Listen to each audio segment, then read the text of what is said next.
Então, como uma igreja pode sobreviver com a ausência da graça de Deus? Se essa igreja verdadeiramente tem, e ela é uma igreja desgraçada, ou seja, a ausência da graça de Deus, logo ela é uma miserável. Não importa o quanto de boa roupa, não importa de quantos carros importados, quantos templos levantados, quantos obreiros sustentados, quantas redes que eles colocaram no mundo. É uma igreja desgraçada.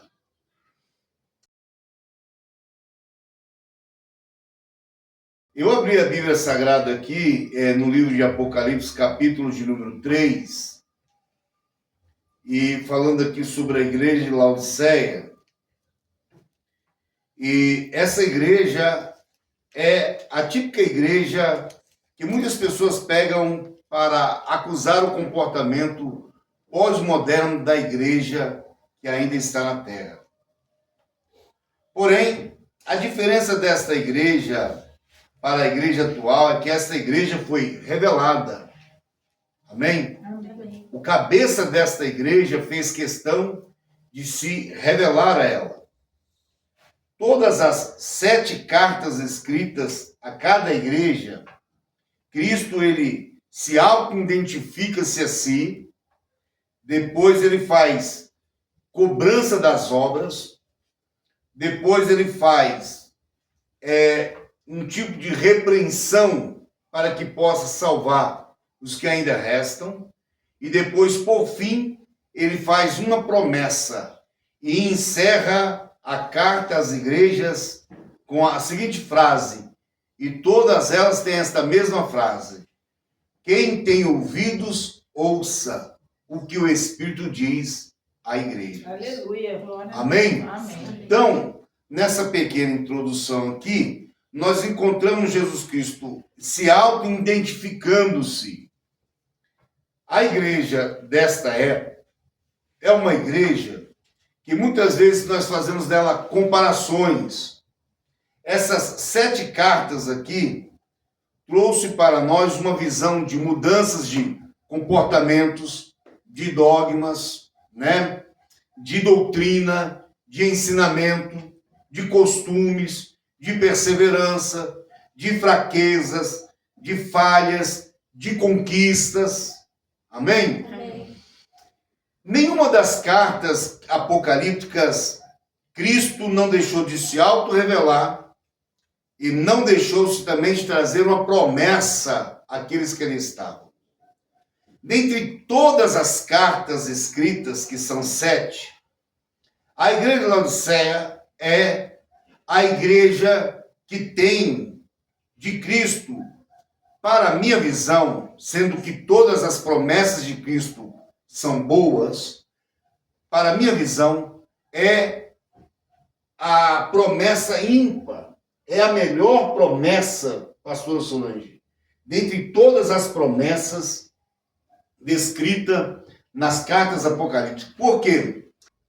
Ao que vencer, lhe concederei que se assente comigo no meu trono, assim como eu venci e me assentei com meu Pai no seu trono.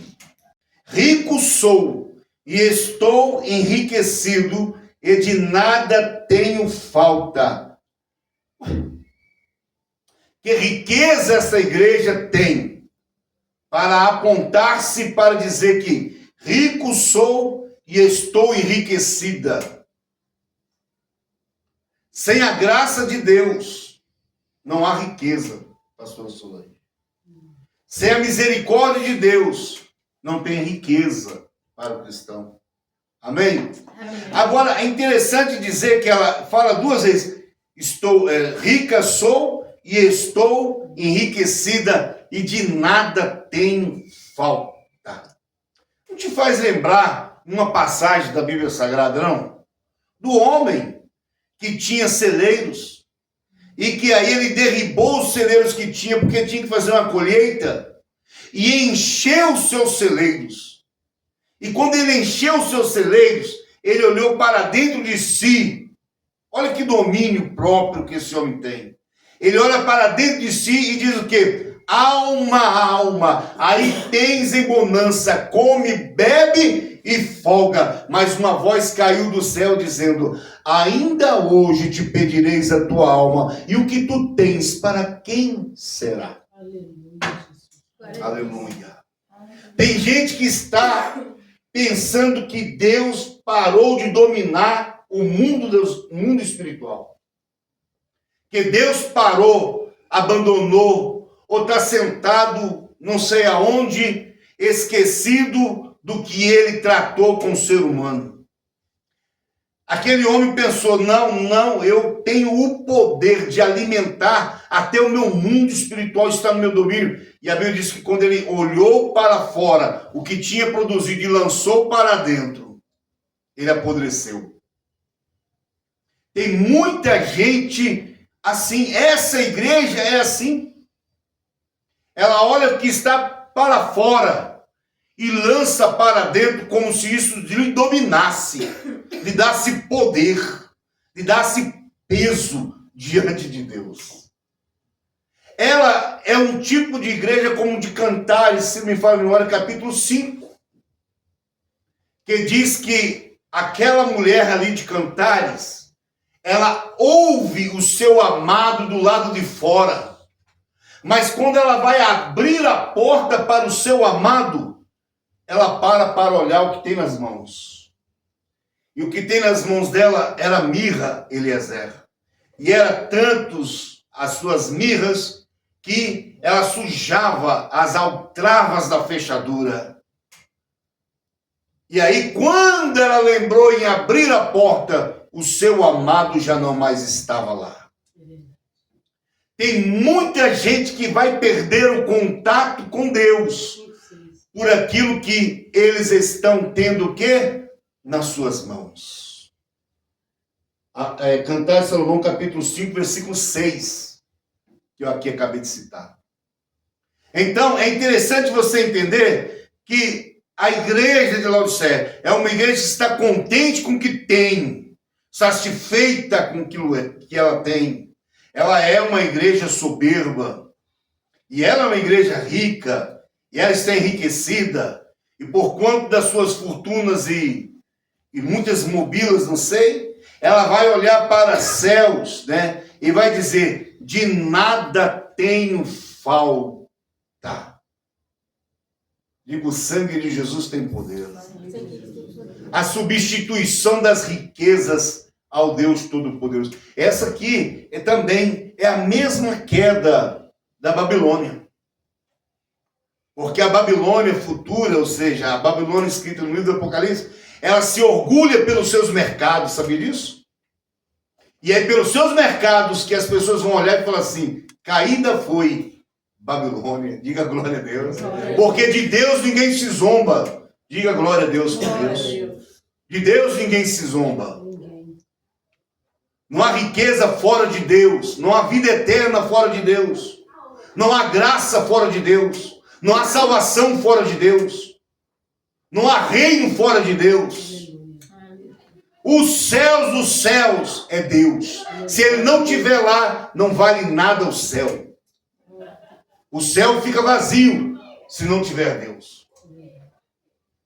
Agora é interessante nessa igreja, e o orgulho da igreja, quando ela fala esta fala, o Cristo que está escrevendo a carta para ela revelativa, diz: e não sabes que és um desgraçado, miserável, pobre, cego e nu.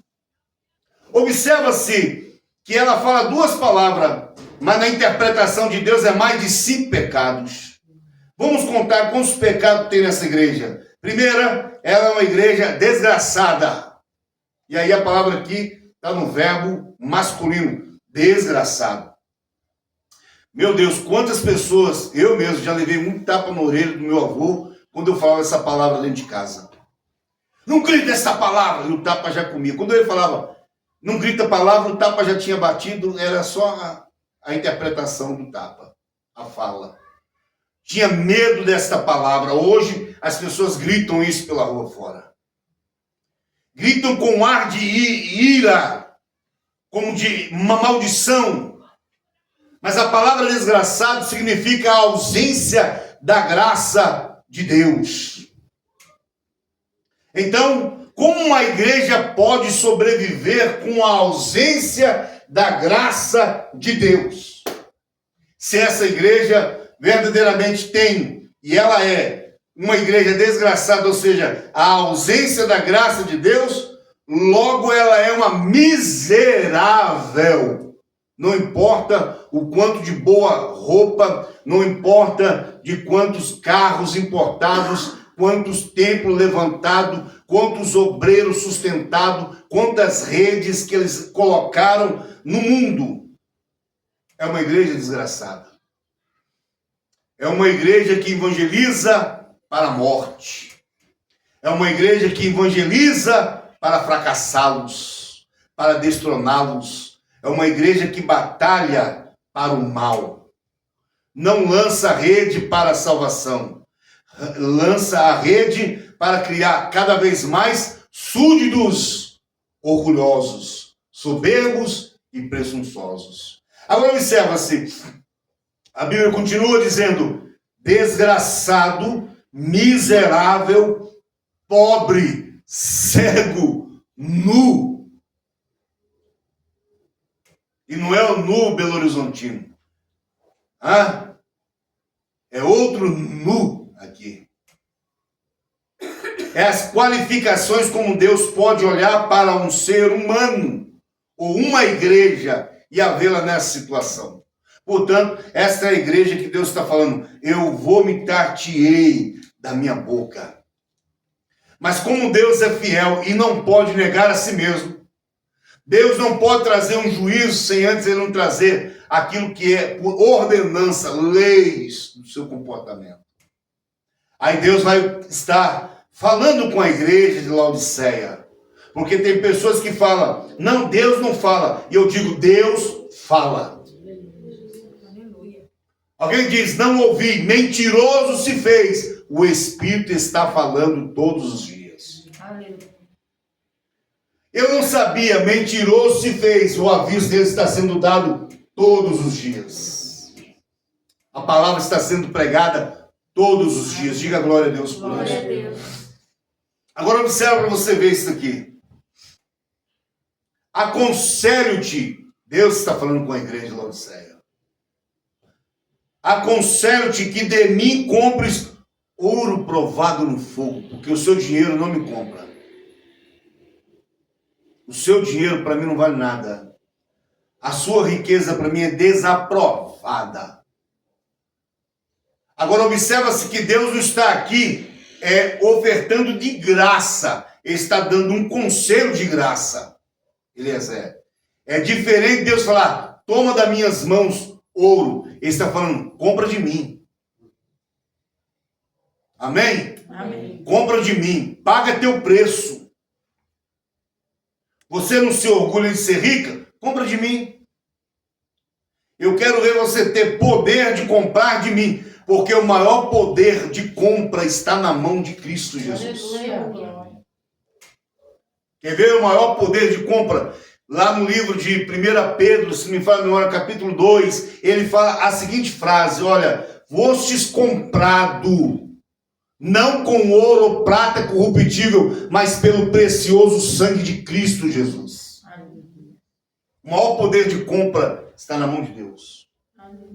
Amém? Amém? E essa igreja agora vai ter que comprar de Deus. Ela vai ter que se desgastar, se desdobrar para comprar o ouro de Deus. E o ouro de Deus é provado no fogo. Diga glória a Deus. Glória a Deus. Para que te enriqueças de verdade, tu tens que comprar o quê? Ouro provado no fogo de Deus. Que glória. Aleluia. Vestes brancas para que te vistas e não apareça a vergonha da tua nudez. E que unja os teus olhos com colírios para que vejas. Tem crente que precisa se desdobrar para comprar essas maravilhas da mão de Deus. Eu quero, se eu estiver na condição de Laodiceia, me desdobrar para comprar. Amém? Amém? Cristo está dando um conselho para esta igreja. Embora esta igreja vive num lamaçal de orgulho e soberba, eu vejo o conselho de Deus como a misericórdia de Deus em meio a este lamaçal. Eu vejo o conselho de Deus como uma fonte de água purificadora lavando os porcos de Laodiceia. Não adianta a pessoa ficar fuxicando as coisas do inferno e depois achar que está salva. Não posso falar, não vai estar salva. Então essa igreja é uma igreja que está recebendo de Deus aqui a oportunidade. Diga a oportunidade. Porque a Bíblia diz que Deus vai falar uma palavra com ela, que eu amo esta palavra. E eu a tomo para mim. Que é o versículo 19, diz assim: eu repreendo e castigo a todos quanto amo, se pois zeloso arrepender disso. Eu pego essa palavra para mim.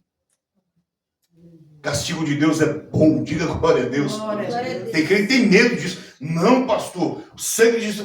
Mas Deus só castiga os filhos, em Hebreus está dizendo. Aleluia. Deus não castiga bastardo, Deus castiga filhos. Glória a Deus. A quem Ele ama. Aleluia. Aí diz assim: eis que estou à porta e bato. Inversão de valores.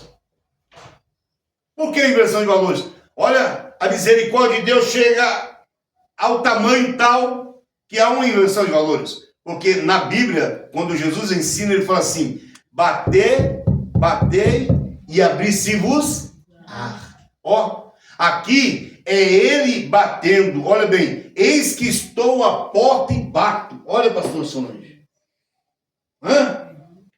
Lá está dizendo que aquele que bater, abrir-se-vos-á. Pedi e dá-se-vos-á. Batei e abrir-se-vos-á. Aqui é ele batendo na porta do seu coração. É ele batendo na porta da igreja. Cristo não está desesperado. Diga, Cristo não está desesperado. É uma informação para que você entenda o amor de Deus. A misericórdia de Deus. Aí a Bíblia Sagrada diz aqui que eis que estou à porta e bato. Se alguém ouvir a minha voz e abrir a porta, entrarei em sua casa e com ele cearei e ele comigo. Antes de você sentar na mesa para saciar-se com Cristo, você precisa aprender a ouvi-lo. Tem muita gente que está ouvindo de mau grado. Algumas pessoas estão negligenciando o ouvir, pastora Solange. Veja esta palavra aqui em Mateus, só para você ter uma noção, capítulo 13, versículos de número 15. Está escrito assim, ó: porque o coração deste povo está endurecido, ouviu de mau grado com os ouvidos, fechou os olhos, para que não veja com os olhos. Quer ver mais um pouco dessa palavra? E ouça com os ouvidos, e compreenda com o coração, e se converta, e eu os cure. Tem crente que vem para a igreja para ser curado. Antes de ser curado, tem uma escadinha para você subir, para eu subir. Está ouvindo de mau grado a palavra de Deus? Amém? Está fechando os olhos para não ver que a obra de Deus está sendo revelada? Não está querendo compreender as coisas do Senhor no seu coração. Então, as atitudes desse povo aqui que Cristo está dizendo é quase igual àquela atitude lá. Por quê? Porque as pessoas estão ouvindo de mau grado, endureceram o coração. Amém? Amém.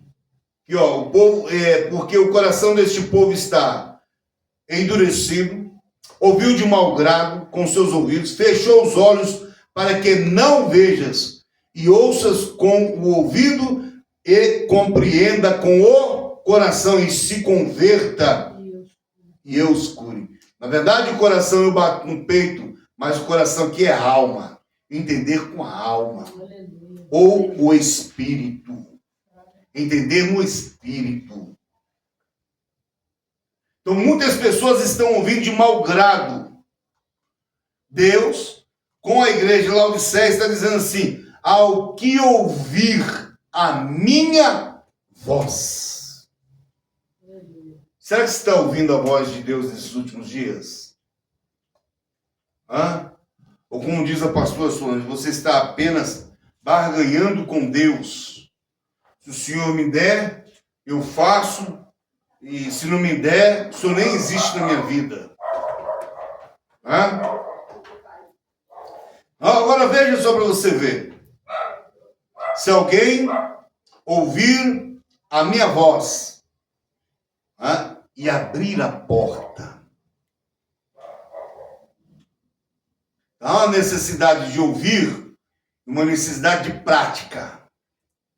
Amém? Amém. É ouvir e praticar. Ouvir e praticar. É o que Tiago diz. Aquele que ouve deve ser o quê? Praticante. Praticante da Glória a Deus. palavra.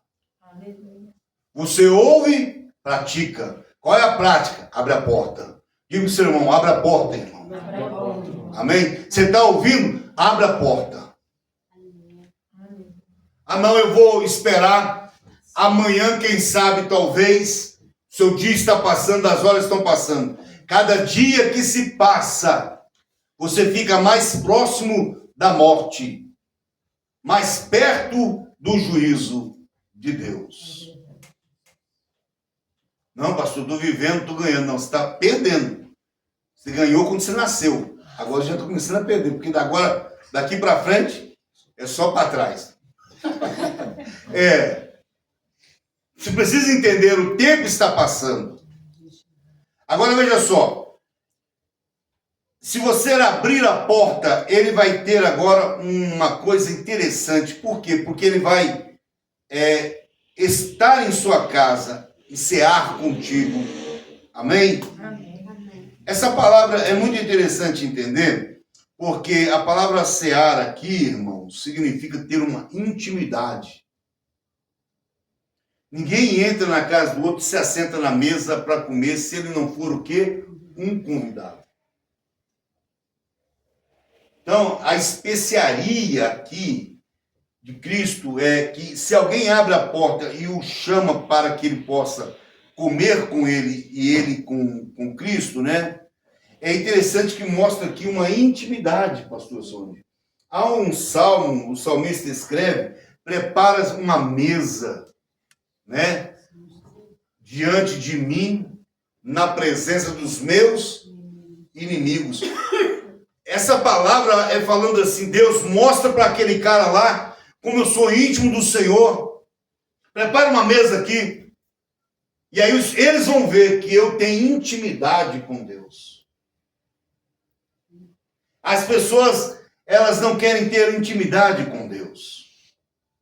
Na igreja de Laodiceia, as pessoas não queriam. E aí Cristo olha e fala assim, olha, se ouvir a minha voz, abrir a porta, entrarei em sua casa e com ele cearei e ele comigo. Cristo, ele tem essa particularidade com os discípulos. Na última ceia mostra que Jesus, ele pega um bocado e todo mundo mete a mão na cumbuca junto com ele. É liberdade que você dá um ao outro. Há muitas famílias que você não tem liberdade.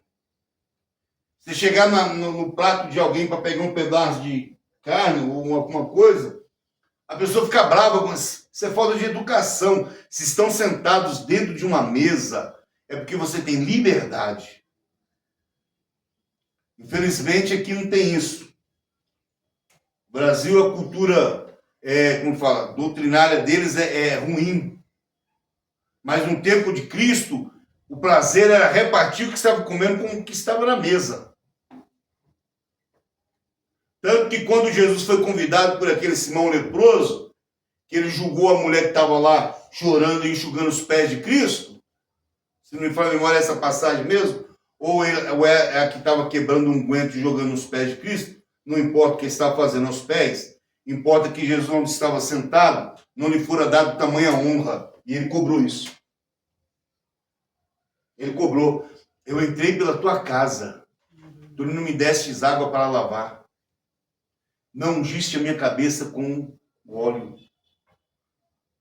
Esta não cessa de chorar e enxugar os meus pés com teus cabelos.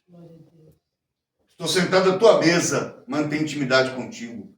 Chegou por detrás, chegou depois, chegou avulso. Nem foi convidada para sentar, mas fez uma obra melhor do que aquele que estava sentado na mesa.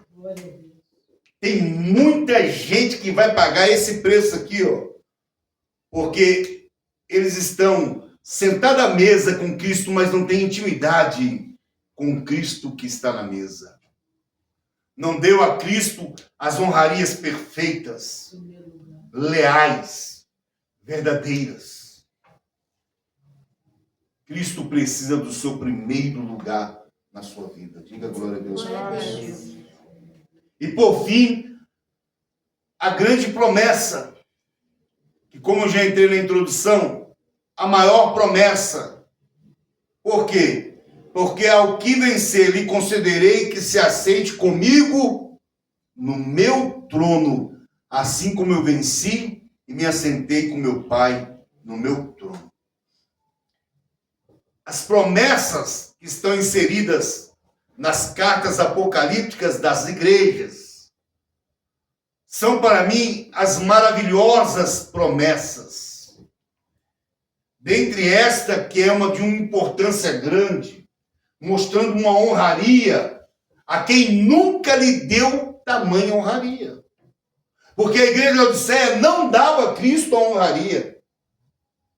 E ele falou, se abrir, cear e estar em comunhão comigo, te faço sentar no meu trono. Agora imagina, né, Zé? Um pobre boçal igual eu, sentar, com todo respeito, ainda bem que essa carne vai ser transformada, né? Vai ficar incorruptível, conforme Paulo fala. Esse corpo mortal, esse corpo abatido, ele vai ser imortalizado, meu filho. Então eu não vou chegar do jeito que estou. Vou chegar da forma que ele quer. Mas imaginemos um homem como eu, na carne que eu estou, da forma que eu estou, me assentar num lugar de tamanha honra como essa. Um absurdo. Né?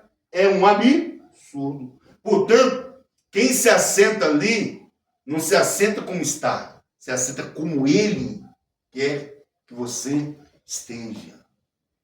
Deus ainda está cobrando da igreja uma norma, uma santificação, uma especiaria.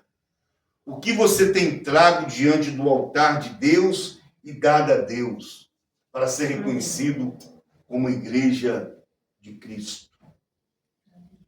O que você tem dado a esse Deus? Ou você está como a igreja de Laodiceia, morna? Não é quente nem fria, mas morna.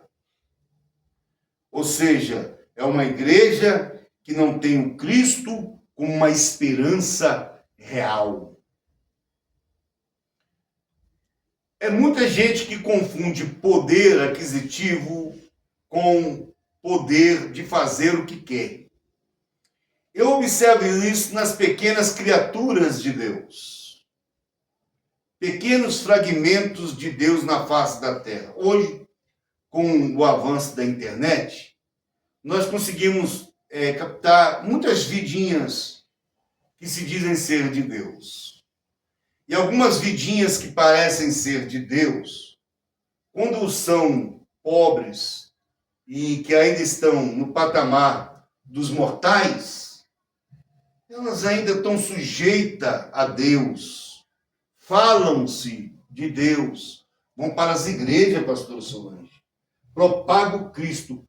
Mas se começou a cair uma graninha, e o negócio começou a ficar importante, e se por detrás já tem uma assessoria, então a fala já é mudada. O comportamento já é diferente. Já a simplicidade da fala é mudada. O argumento de Cristo fica para depois, porque a assessoria diz, não pode. Agora não pode falar de Jesus. O seu público é muito grande. Você tem muitos inscritos no seu canal. Então você não pode falar o que você quer mais. Ué, eu achei que o único que tinha inscrito era Cristo Jesus. Eu não sabia que o homem tinha inscritos, não. Quem tem inscritos é só Jesus. Ele vai abrir o livro e abrir o livro da vida. E se o teu nome não estiver escrito lá, você pode ter 100 bilhões de seguidores. Maior do que o universo de seguidor. Que não vai resolver absolutamente nada para você. Então hoje nós estamos vendo que quando a pessoa... E aí eu estou observando essas criaturinhas que hoje está no patamar de mortais, ainda são humildes, falam coisas humildes, mas vai ficando um pouquinho empolgado no dinheiro, esquecem de falar de Jesus. Já não são mais aquelas pessoas simplórias. Não tem visto essas mudanças, não. Eu tenho visto essas mudanças nas pequenas criaturas, nos mortais da vida. Aí, pastor Solange, já Cristo lhe faz o que ele quer que Cristo queira. Um exemplo é um grande jogador aqui no Brasil. Tem um grande jogador no Brasil, tem muito dinheiro. Esse cara tem muito dinheiro. Não é muito dinheiro. Pensa num cara... Ele tem. Portanto, ele leva a vida como quer. Tem não sei quantas mulheres, não sei quantos filhos. O dia que ele quer, ele larga a mulher em casa e compra uma boate e faz um show. Depois ele dá aqui para os outros, não sei, você vende aquilo. Porque ele pode. Ele é o cara. Ele vai na igreja, aí vai os pastorão. Colocar a mão na cabeça. Profetizar aquela carniça. Falar que aquilo está no reino. Falar que Deus aceita. Não, irmão, Deus aceita homens arrependidos dos seus pecados. Lavados e remidos, tementes a Deus. Então, vai essas porqueiras, e aí, meu filho, é o que não chove profeta. Né? Os canelas de fogo. É o reteté mesmo. Profetizando para essas carniças. Falando que Deus os agrada. Se Deus agrada daquele jeito, para que ele vai mudar o seu comportamento horrível, tenebroso, mentiroso, soberbo? Para quê? Deus não te aceita do jeito que você está. Ele aceita do jeito que ele quer que você esteja. E eu aconselho-te que de mim, diz o Senhor. Eu aconselho que abra essa porta sua agora. Eu aconselho que você se assente comigo na mesa. Eu aconselho que você ouve a minha voz. E aí eu te faço você assentar no trono da minha, como eu me assentei com meu Pai. Amém? Amém. Esta palavra esteja no seu coração. Amém?